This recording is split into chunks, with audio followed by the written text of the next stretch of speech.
नमस्कार दोस्तों, स्वागत है आपका हमारे YouTube चैनल स्टडी मॉनिटर में।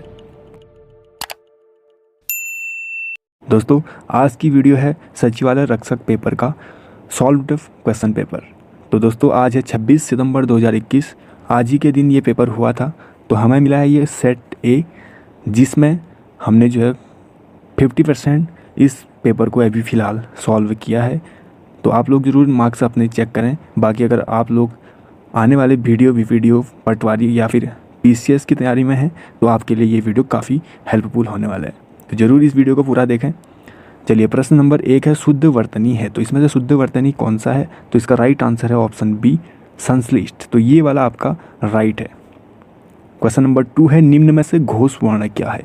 तो घोष वर्ण इनमें से है आपका ऑप्शन सी, मौ। जो मौ है वो घोष वर्ण है। क्वेश्चन नंबर 3 है कारक के भेद होते हैं। तो कारक के कितने भेद होते हैं? 8 भेद। तो ये तो ज़्यादातर लोगों को पता ही होगा। क्वेश्चन नंबर 4 है निम्न में से कौन सा शब्द इक प्रत्यय से संबंधित नहीं है? तो ऑप्शंस आप लोग देख लें। इसमें थोड़ा सा मुझे कन्फ्यूज़न है। तो इसका राइट आंसर आई थिंक सी और ए में से है। तो इसका आंसर मैं आपको कुछ टाइम के बाद कमेंट बॉक्स में दे दूँगा।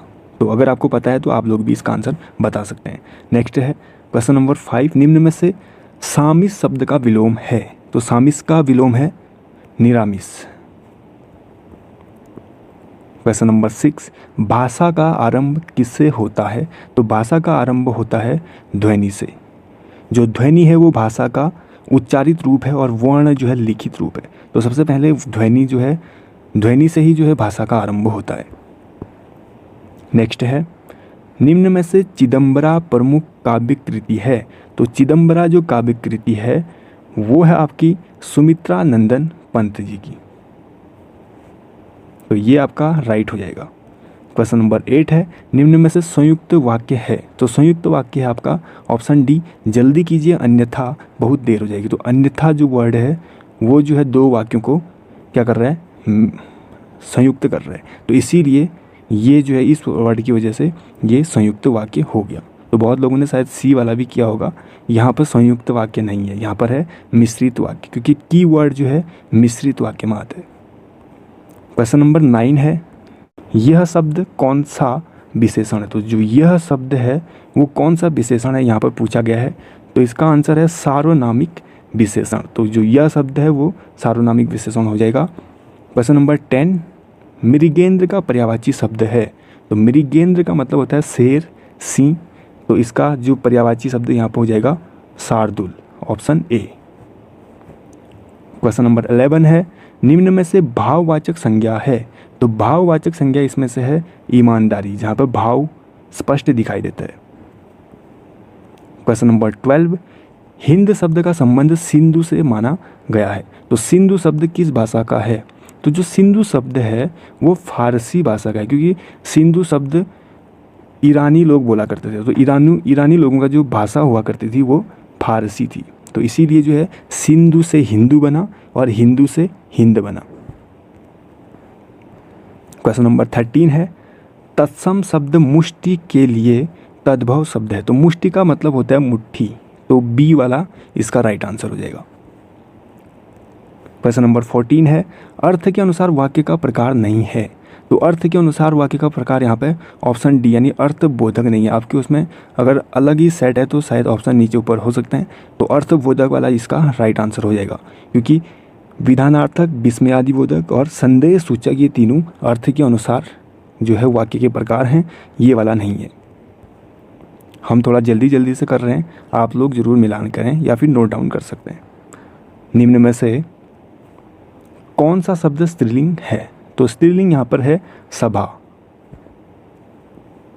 क्वेश्चन नंबर 16 है देवनागरी लिपि का सर्वप्रथम प्रयोग किस राज्य में माना जाता है? तो सबसे पहले जो देवनागरी लिपि का प्रयोग किया गया था गुजरात में किया गया था। बढ़ते हैं हम प्रश्न नंबर 17 की ओर।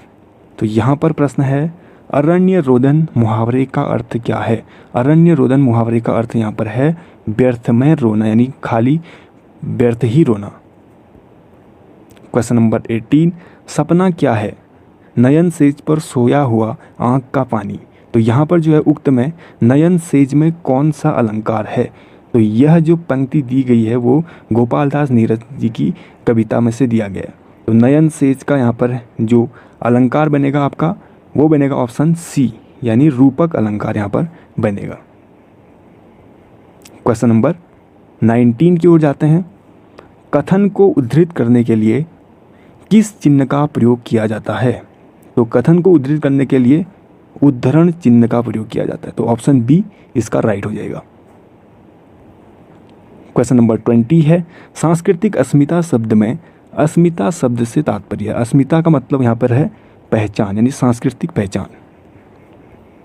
क्वेश्चन नंबर 21, अनुसूचित जनजातियों के लिए आरक्षित सीटों में किस राज्य को लोकसभा में सर्वाधिक सीटें प्राप्त हैं? तो पूरे ऑल ओवर इंडिया में मध्य प्रदेश में जो है लोकसभा में अनुसूचित जनजाति यानी एसटी हेतु सबसे ज़्यादा सीटें हैं। तो कितने सीटें हैं अगर पूछता है तो 6 सीटें हैं। और अगर पूछता है अनुसूचित जाति के लिए तो सबसे ज़्यादा जो अनुसूचित जाति के लिए है वो आपका यूपी में है और 17 सीटें। कितने? 17। तो ये 2 चीज़ें आप लोग ज़रूर याद रखें। यहाँ पे हो सकता है अगले पेपर में अनुसूचित जाति का पूछे। क्वेश्चन नंबर 22, किस त्योहार को श्री पंचमी के नाम से जाना जाता है? तो ज़्यादातर लोगों को पता जरूर होगा, बसंत पंचमी को ही श्री पंचमी के नाम से जाना जाता है। क्वेश्चन नंबर 23, किस स्थान पर उद्योगों की अवस्थिति हेतु निम्न में से कौन सा कारक आवश्यक नहीं है? तो उद्योगों की अवस्थिति के लिए इनमें से कौन सा कारक है जो जरूरी नहीं है? तो यहाँ पर श्रम, परिवहन और बाजार तो जरूरी है, लेकिन जो शिक्षण संस्थान है वो उतना जरूरी नहीं है। तो ये आपका राइट हो जाएगा। क्वेश्चन नंबर 24, उत्तराखंड की सबसे कम उम्र की महिला जिसने माउंट एवरेस्ट पर राष्ट्रीय ध्वज फहराया। तो ये पिछले साल यानी आज से 1 साल पहले सन 2019 में मई 2019 में जो है शीतल राज ने फहराया था। इससे पहले शीतल राज जो है कंचनजंगा पर भी उन्होंने ध्वज फहराया था और सन 2019 में मई में इन्होंने जो है एवरेस्ट पर जो है राष्ट्रीय ध्वज फहराया और 22 साल की एज में इन्होंने फहराया था। तो सबसे कम उम्र की ये हो गए। नेक्स्ट है जो रीजनिंग है, वाइट का सही दर्पण है। तो आप लोग देख लीजिए, वाइट का जो दर्पण बनेगा आपका इस साइड से यानी राइट साइड से देखने पर, यहाँ से हम देखेंगे तो इसका जो राइट आंसर हो जाएगा ऑप्शन सी। क्वेश्चन नंबर 26 की ओर बढ़ते हैं। उससे पहले आपको बता दें कि अगर आप हमारे चैनल पर नए हैं या फिर अभी तक आपने हमारे चैनल को सब्सक्राइब नहीं किया है तो ज़रूर आप लोग प्लीज़ सब्सक्राइब कर दें ताकि हमें भी मोटिवेशन मिल पाए। बढ़ते हैं हम प्रश्न नंबर 26 की ओर। किस टिहरी नरेश ने उत्तरकाशी स्थित विश्वनाथ मंदिर का जीर्णोद्धार किया था? तो इसका राइट आंसर है आपका ऑप्शन ए, सुदर्शन शाह ने। मैंने इसको उत्तरकाशी वाले वीडियो में एक्सप्लेन किया था। सुदर्शन शाह की जो पत्नी थी महारानी खतेनी, उनके द्वारा जो है जीर्णोद्धार कराया गया था विश्वनाथ मंदिर का। तो अगर आपने हमारी उत्तराखंड जिला सीरीज़ की वीडियोस नहीं देखे हैं तो ऊपर मैं आई बटन पे लिंक डाल दूंगा या फिर डिस्क्रिप्शन में भी इसका लिंक आपको मिल जाएगा। तो वहाँ से आप लोग इस वीडियो के बाद देख सकते हैं, जिनसे कि आपको काफ़ी हेल्प मिलेगी आने वाली एग्ज़ाम्स में, उत्तराखंड लेवल के किसी भी एग्ज़ाम्स में। तो ज़रूर एक बार विजिट करें। हम बढ़ते हैं प्रश्न नंबर 27 की ओर। 42 यानी 42वें संविधान संशोधन अधिनियम 1976 के द्वारा संविधान की प्रस्तावना में निम्न शब्द जोड़े गए। तो इनमें से कौन से शब्द जो है 42वें संविधान संशोधन अधिनियम में जोड़े गए थे? तो इसमें जोड़े थे आपके समाजवादी, पंथ निरपेक्ष और अखंडता, जिससे हम बोल सकते हैं समाजवादी, धर्मनिरपेक्ष और अखंडता। ये आपको लुसेंट या किसी बुक में इस तरह से मिलेगा। क्वेश्चन नंबर 28 की ओर बढ़ते हैं। मध्य हिमालय का पुरातत्व नामक पुस्तक के लेखक कौन है? तो मध्य हिमालय का पुरातत्व नामक जो लेखक बुक के जो लेखक हैं उनका नाम है डॉक्टर यशवंत सिंह कटौच। तो ऑप्शन ए इसका राइट हो जाएगा। क्वेश्चन नंबर 29 है, तड़ित झंझा उत्पन्न होते हैं। जी हाँ, जो तड़ित झंझा उत्पन्न होते हैं इसका जो रीज़न है वो ऑप्शन सी, कपासी वर्षी मेघों की वजह से। तो एक आर्टिकल आप लोग देख लें, इसमें आप लोग वीडियो को पॉज करके पढ़ सकते हैं इसके बारे में। राजी जनजाति का मुख्य देवता है। तो राजी जनजाति का मुख्य देवता इनमें से है ऑप्शन डी, बागनाथ। जी हाँ, बागनाथ इनका जो है राजी जनजाति का मुख्य देवता माना जाता है। तो ऑप्शन डी राइट हो जाएगा। बढ़ते हैं प्रश्न नंबर 31 की ओर निम्न में से किसने 1942 ईस्वी में भारत छोड़ो प्रस्ताव का समर्थन किया था? तो जो भारत छोड़ो प्रस्ताव था 1942 ईस्वी में, तो इसका जो समर्थन किया था सरदार वल्लभ भाई पटेल ने किया था। और कुछ लोग जो है छोड़कर भी चले गए थे, लेकिन जो सरदार वल्लभ भाई पटेल थे उन्होंने जो है समर्थन किया था इस प्रस्ताव का। नेक्स्ट है, किरातों को स्कंद पुराण के केदारखंड में किस शब्द से संबोधित किया गया है? जो किरातों वर्ड है उसको जो है स्कंद पुराण के केदारखंड में किस शब्द से संबोधित किया गया, ऐसा पूछा गया है यहाँ पे। तो इसका जो राइट आंसर है आपका ऑप्शन सी, भिल्ल। जी हाँ, भिल्ल शब्द से, भिल्ल वर्ड से जो है संबोधित किया गया किरातों वर्ड को। नेक्स्ट है जो कि रीजनिंग से है, निम्न में से प्रश्नवाचक चिन्ह के स्थान पर कौन सी संख्या आएगी? तो यहाँ पर आप लोग देख लें 3, 2, 6, 8, 18 और 40 है। तो हम यहाँ पे 3, 6 का देखें तो 3, 2 जा 6 हो गया, 6 और 18 देखें थर्ड स्टेप, तो 6, 3 जा हो गया 18 और 18 का अब यहाँ पे 4 पर लगाएंगे तो 18 4 जा होता है 72। तो यहाँ पर आएगा ऑप्शन बी राइट। तो ज़्यादातर लोगों ने इसका आंसर सही लगाया होगा। नेक्स्ट है, पुंगाड़ी क्या था? तो पुंगाड़ी एक प्रकार का भूमि कर था। तो राइट आंसर हो जाएगा ऑप्शन बी। नेक्स्ट की ओर बढ़ते हैं, पृथ्वी अपनी धुरी पर घूमती है। तो जो पृथ्वी अपनी धुरी पर घूमती है वो पश्चिम से पूर्व की ओर घूमती है। तो इसका राइट आंसर हो जाएगा ऑप्शन ए। जिस वजह से जो है दिन और रात होते हैं, तो पृथ्वी जो अपने अक्ष पर जो रोटेशन करती है वो पश्चिम से पूर्व की ओर करती है। 36 नंबर का है, इसमें पूछा गया है कि निम्नलिखित में से कौन सी झील गढ़वाल क्षेत्र में स्थित है? तो गढ़वाल क्षेत्र में इसमें से कौन सी झील स्थित है? सात ताल, विष्णु ताल, भीम ताल या द्रोण ताल? तो इसका राइट आंसर है ऑप्शन बी, विष्णु ताल, जो कि चमोली में है दोस्तों। और बाकी की बात करें तो सात ताल नैनीताल में हो गया, भीमताल भी नैनीताल में है, और जो द्रोण सागर है वो यूएस नगर में है। 37वें प्रश्न की ओर बढ़ते हैं, कृषि क्रियाएं संबंधित हैं। तो जो कृषि क्रियाएं संबंधित हैं वो प्राथमिक क्षेत्र से हैं। इसके बारे में भी आपको मैं एक छोटा सा आर्टिकल दिखाता हूँ ताकि आपका ज़्यादा समय ना लूँ। नेक्स्ट है, निम्न में से कत्यूरी राजवंश की प्राचीनतम राजधानी कहाँ थी? तो कत्यूरी राजवंश की जो प्राचीनतम राजधानी थी वो ऑप्शन सी यानी कार्तिकेयपुर जोशीमठ में थी, जहाँ पर कितने साल तक रही थी? 300 वर्षों तक रही थी। अगर पूछता है प्रश्न कितने वर्ष तक रही, तो 300 वर्षों तक। उसके पश्चात जो है अल्मोड़ा ये बैजनाथ में कर दिया, जो कि बागेश्वर में आता है आपका।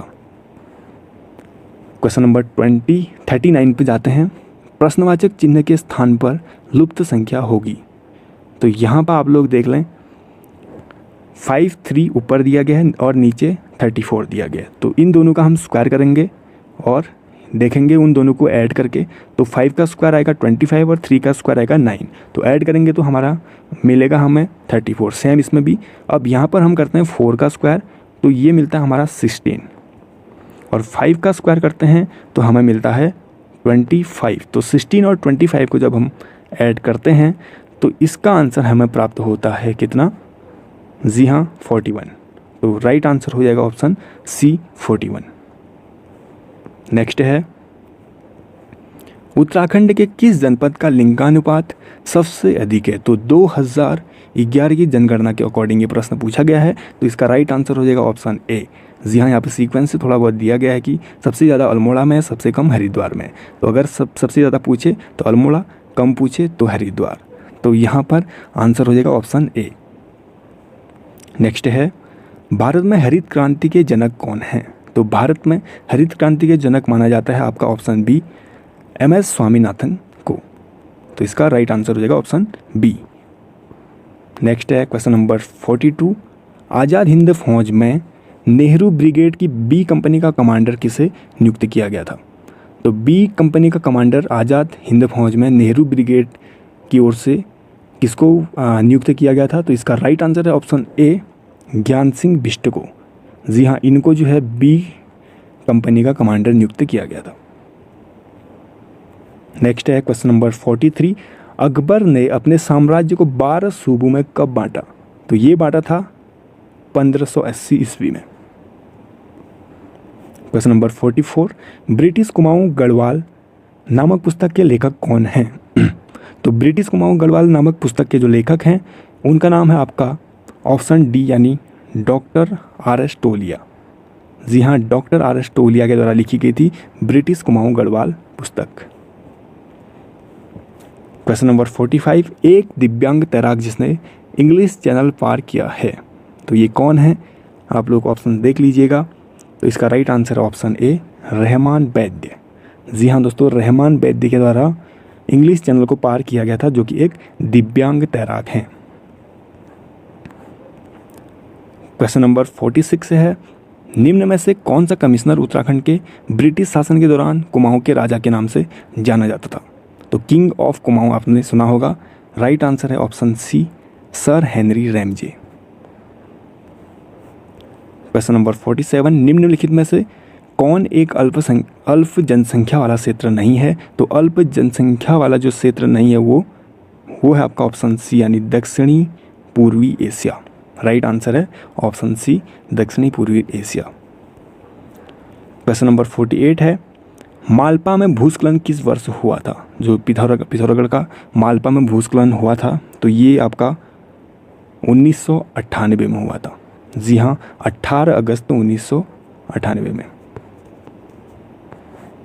डेट भी आप लोग याद रखिए। क्वेश्चन नंबर 49 है, यदि बीते हुए कल से 3 दिन पहले बुधवार था तो आगामी कल से 2 दिन बाद कौन सा होगा? इस क्वेश्चन में थोड़ा बहुत डाउट है, करेक्ट आंसर नहीं मिल पा रहा। बाद में इसका आंसर मैं आपको कमेंट बॉक्स में दूंगा। 1-2 क्वेश्चन का है जो कि मुझे थोड़ा बहुत डाउट था।